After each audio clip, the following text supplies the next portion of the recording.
Welcome everybody. We're at Maritime Professional Training today with Ted Morley from Maritime Professional. We're on the bridge of the simulator of a 240-foot motor yacht, and as you can see behind me, we're not in Kansas anymore, we're in Malta. I'm going to walk over and say hi to Ted and give you guys a sense of why we're here today. Ted Morley, thanks for having us. Pleasure. Thank Really you. appreciate you welcoming us here today. So, Maritime Professional Training, while not being a group that caters primarily to our audience of yacht brokers, I think it's really important, Ted, that we talk about what services it is that you guys provide here and how that's relevant to the yacht brokerage community. So just as a quick overview, give me a sense of who your primary client or customer is here at Maritime Professional Training. Okay.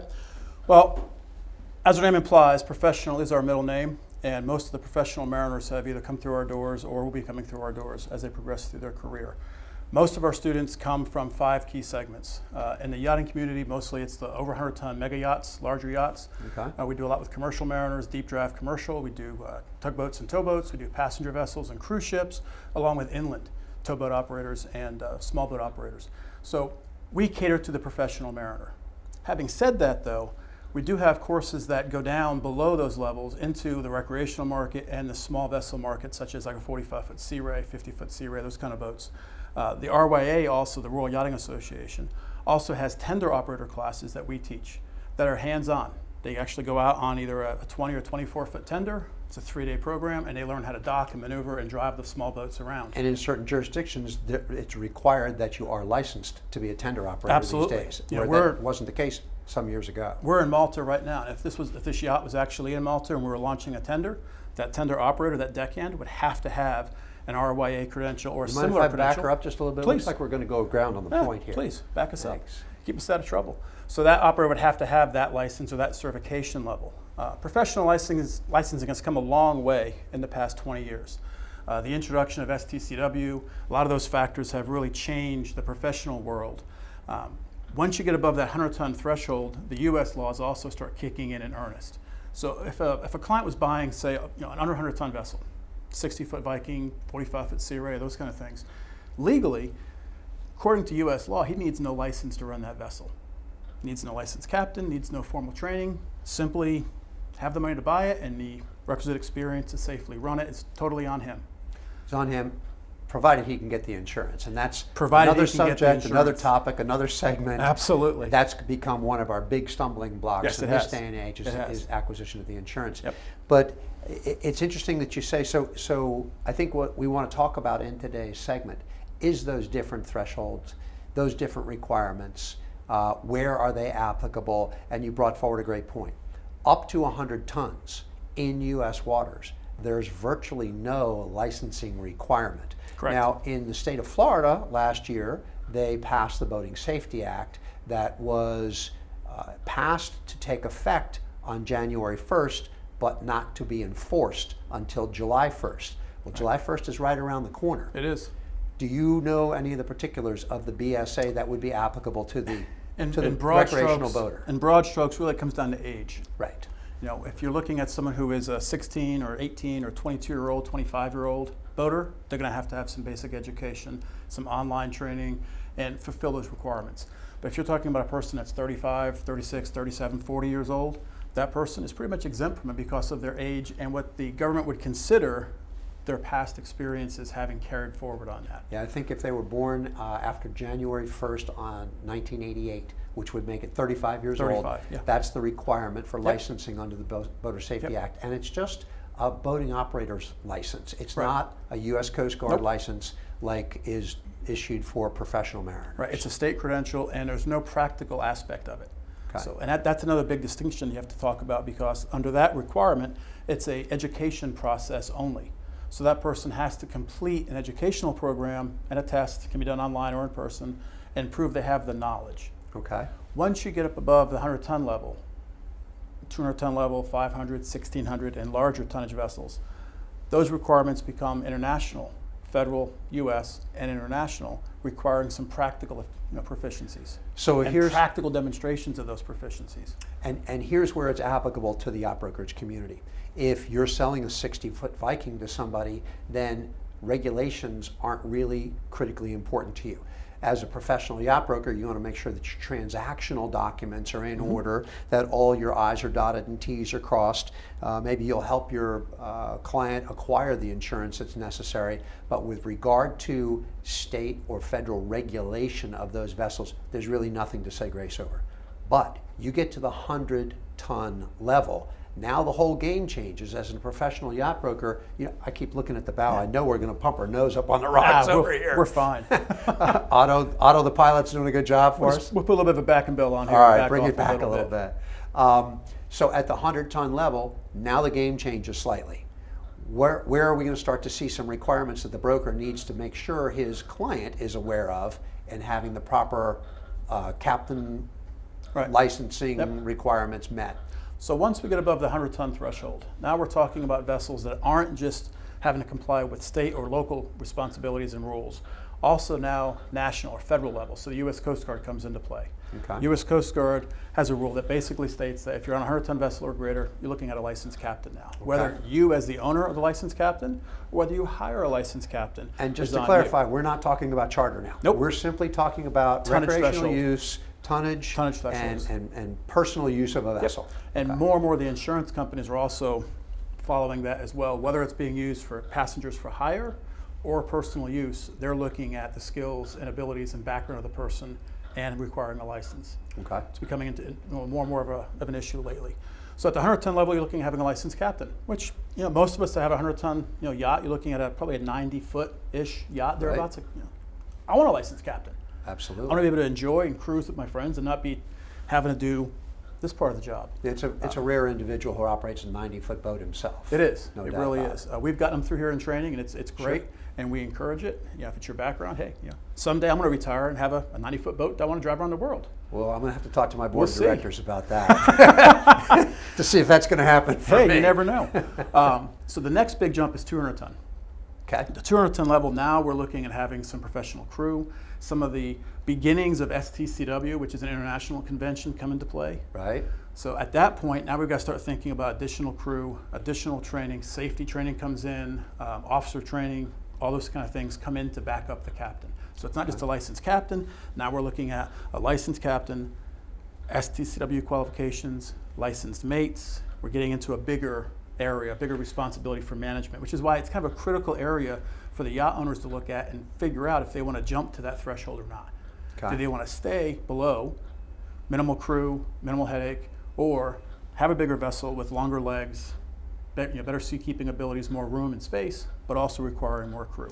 And is that the level at which crew regulations come into place as well, as far as comfort and safety of the crew and spaces? At that 200, 500 domestic international tonnage, you're getting into issues like accommodations, work hours, time off, watch rotations, all those additional responsibilities. There's an international convention that speaks to that specifically, coming from the commercial sector initially, because they were using low-paid people from third world countries, if you will, and they were putting them in some pretty deplorable conditions. So it became a small crew convention. Yeah, crew safety and crew comfort go hand in hand. Right. We've all had an uncomfortable bed. Not for long. You wake up the next morning, you're not very rested. Right. You're not very prepared for the day ahead of you. Imagine being on a vessel with an uncomfortable bed, uncomfortable environment. Maybe it's hot, maybe it's cold, whatever. You're not getting the rest you need. You're getting more and more tired, more and more lethargic, more and more distracted from your job. And less safe. Accidents go up. Absolutely. So crew comfort, crew safety go hand in hand. And that goes with really any size vessel you've got out there. Well, interestingly, a vast majority of our audience, of the members of IYBA, come from that professional sector. And you're speaking to the choir in many ways, in that they understand that this isn't all fun and games. In fact, it's hard work. It's long days. I came from the sport fish sector, and the sport fish sector, we were up early. We were rigging baits and getting the boat ready to go. We fished hard and worked hard all day long. And when we got back in, you had to clean the boat. You had to deal with your baits again. You had to make sure that the boss got fed properly. Everything had to be buttoned up. You got a nap basically, and the morning you got up and did it again. You were first up, last down. Exactly. Yep. Exactly. Yep. It's funny, you mentioned sport fishing. My background is commercial. Right. Super tankers, oil tankers, passenger ships, cruise ships, large ferries, large tonnage, super yachts, all of that. Recreationally, I'm a fisherman. Right. So I've got a couple of boats. 61-foot Viking is one of them, and I've got a 37-foot whaler. So some key markets there Right. for buying recreational boats. Obviously, I'm licensed for anything I want in the world. That's just because of my commercial background. My 61 Viking, I still employ a captain Sure. because It's a lot of work. it's a lot of work. And Yeah. my son recently left, graduated high school and left to go to Mass Maritime. Mm-hmm. At 18 years old, he had a six-pack license, Right. a 100-ton six-pack license. Big help on the boats. Sure. He's now gone to pursue a commercial career at sea. So now I'm looking at filling that gap. Sure.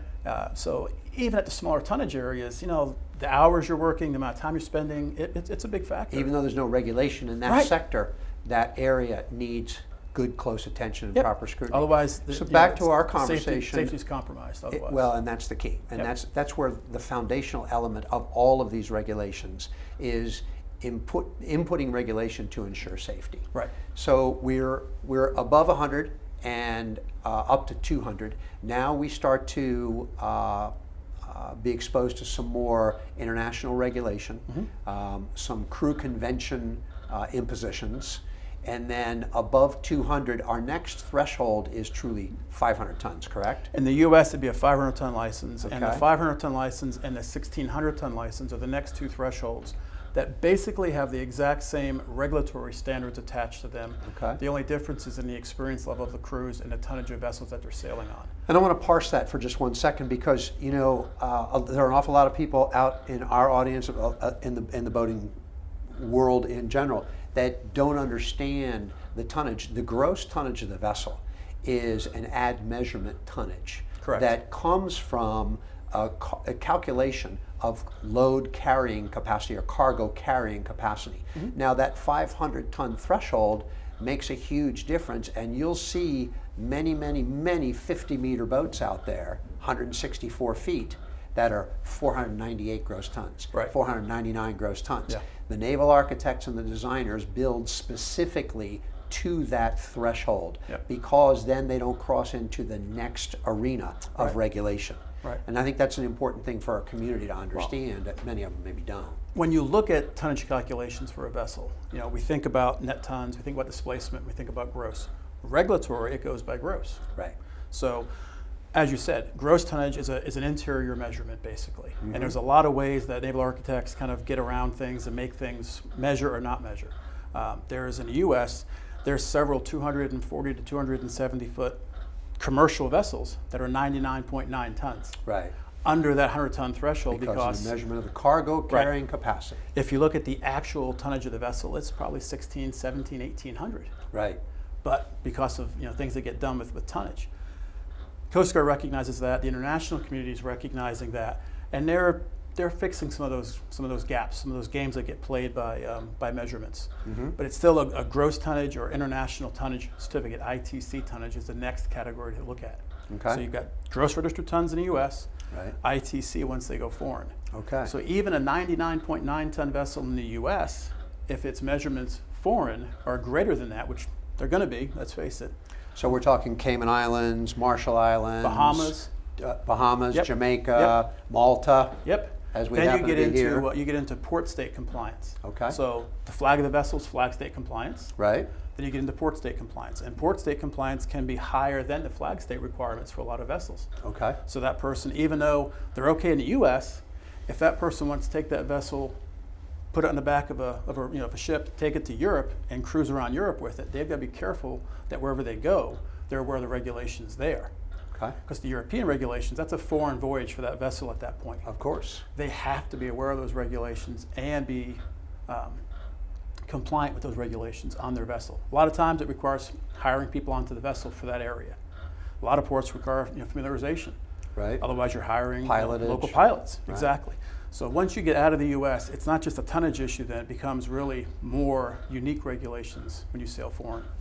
Okay. You got to be competent, aware Okay. of. So now we've gone up into the 500-ton neighborhood, and we see that we have some different regulations that come into effect here. Yep. What are the major differences when we go from 500 to that next leap of 1,600? So when we're looking at the 5 and 1,600 ton categories, it breaks out into domestic and foreign going as well. Because even within the U.S. licenses, a U.S. license at that level that is not compliant with all the foreign regulations under STCW, which is an International Maritime Organization standard, Right. they're limited to domestic waters only. Right on the license, it'll say that. So it means that license is only valid in the U.S. because the U.S. domestic standards are set by federal law, which is benchmarked here. International convention has 132 countries that are saying what needs to be done. That benchmark very often is up here. Right. So really at the 5 and 1,600 ton level, you've got to comply with all those U.S. laws. If you're sailing foreign, all those foreign laws get piled on top of that, which is really where you need to have a crew management company involved. You know, Because there's a lot of information that they have to be aware of at that I haven't point. looked at the language on my 500-ton master lately, but if I'm not mistaken, it says licensed to operate motor or steam vessels up to 200 miles offshore. Yep. At no greater than 200 gross tons, Right. or 500 gross 500 tons. gross Excuse tons. me. Yep. So you've also got mileage restrictions That's right. near coastal and oceans. Right. So a person that is sailing on a vessel with your license can go up to 200 miles offshore. If they're foreign endorsed, they're great. If they're going from here in the U.S. East Coast to Europe on their own bottom, they've got to have an oceans endorsement.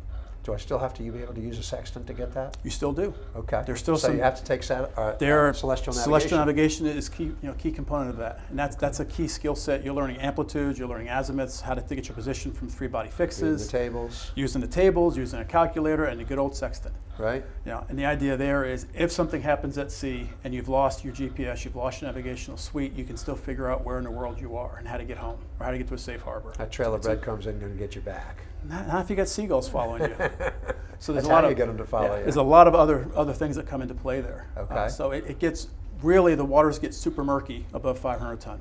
Well, you get domestic, international, you get foreign going, you get national, near coastal, oceans, for hire, not for hire. Right. All these things start coming into play. We haven't even talked about the for hire. Now, charter is a completely different kettle of fish, if you will, because now we're carrying passengers for hire, and we have some other regulations.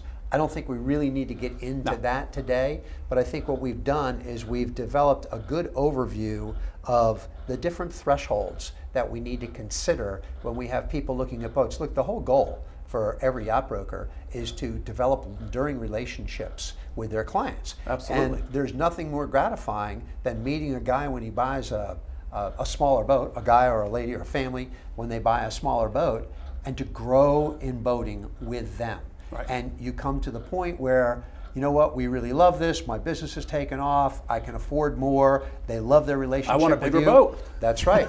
But Exactly. not every person that sells 45 and 50-foot boats, while they love to develop that relationship, has the requisite knowledge to deal with the larger boats. Yep. So the important thing to learn here is where the thresholds are, what those different requirements may be, and where to go to learn what those requirements are. I think there's one more aspect. Go ahead. Post-COVID, Okay. tremendous surge in boat ownership during COVID and post-COVID. We saw Absolutely. a huge increase in recreational vessel ownership. Coast Guard, FWC, they track accidents.